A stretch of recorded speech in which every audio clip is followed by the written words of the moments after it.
land is starting to not become, it always has been, but it's making itself known as like sentient. Mm-hmm. So like if you're not a match with that land... Right, yeah, you're gonna get kind of like... And people will say that about certain areas, like Sedona, like if you're not meant to be there, you'll get pushed out. Yeah. Like all these, but it's that way with everywhere. It doesn't matter. Everywhere is spiritual. Everywhere has a vortex.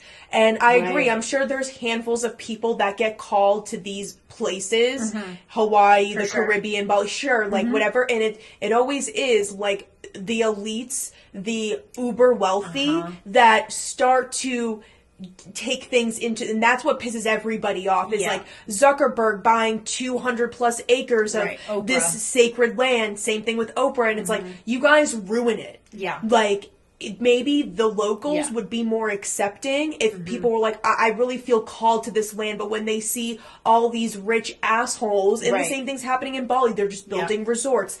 Costa Rica building these resorts to host these things, and and it's the same thing like what's happening in Florida, like the contractors, the builders, the skylines on the beach. That's like, my question of like, you know, and then like you have just so many things being built constantly, and it's like,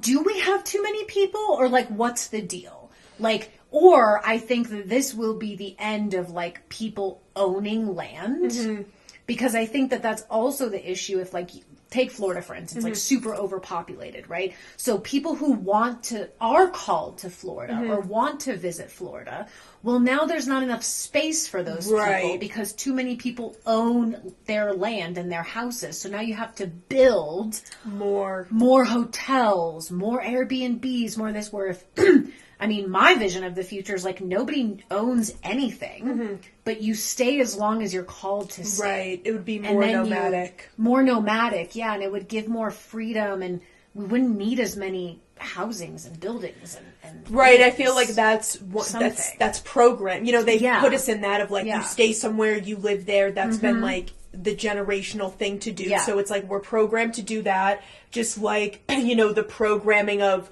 you know, we can say like, okay, we can blame the rich that keep building and the contractors or whatever. And the main thing is that we allow it. Right. If we really were stepping into our power, and like a rich asshole like Zuckerberg's buying all this land, or Oprah or whatever, like no matter what color you are, if you're Hawaiian, if you're from America, if you're from Canada, Europe, it doesn't matter, like standing up for these people and everyone coming together and being like, you know what, no, this isn't right. Just like if that happened in Bali, people would stand up. It doesn't matter where this isn't right. We don't agree to this as a collective. So it's like there's one thing of allowing it, and also, you know, allowing ourselves to be perpetrators, like being affected by our own ego of like, we need to stay here forever kind of thing. Yeah.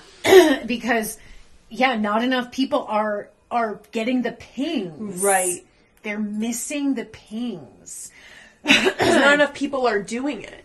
Do you know what I mean? Right. The only people that are really living that way, like kind of that set lifestyle, is like people that are like van lifers and RVers, you know, going where they're called. Yes. And staying not for a long time and all that stuff. Other than that, like, you have so much of the collective consciousness of, I've been here my whole life, I don't want to leave. I ain't fucking leaving. Right. Like,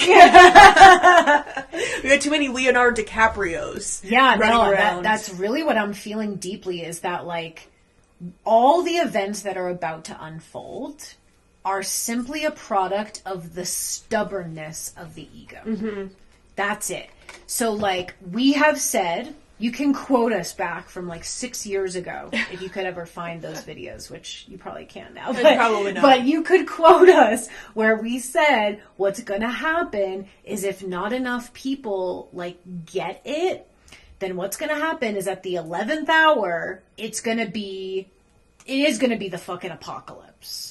Not really, but like it's going to seem like that, because everything, it's like a snowball that all of a sudden an avalanche happens because there's been this buildup. So you're going to see disclosure just like coming out everywhere. You're going to have these extreme earth events. You're going to have these catalysts because mom's like, okay, I gave y'all till the 11th hour and 59 minutes and you're not listening. Right. And I have to do this to get you yep.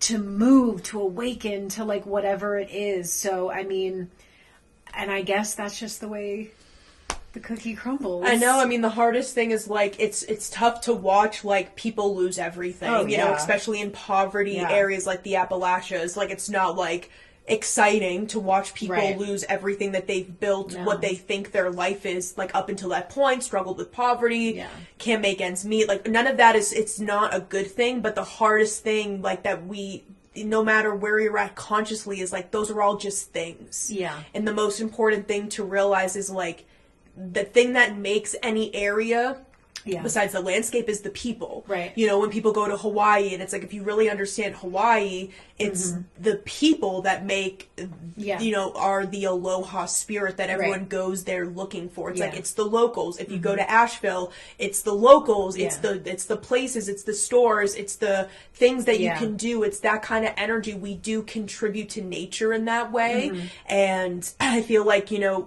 we're so attached to these things, and it's so hard for people to fully comprehend that better is coming, because it feels like the end of the world, and it's the old world, and that's hard for people to understand. And you can't look at somebody that just lost everything, that's deep in the programming, and be like, better things are coming, you know, the Ascension. Like, they're not going to want to hear that, but I guess that's their contract, you know, they're meant to go through those things. Because the other thing that I just thought as you were like saying that was, you know, part of people also like, you know, I know that a lot of people who, like, in the Appalachians or Hawaii, for another, you know, same example of, like, their whole ancestral line has been in this area, right? So they feel this connection to their ancestors and to the land.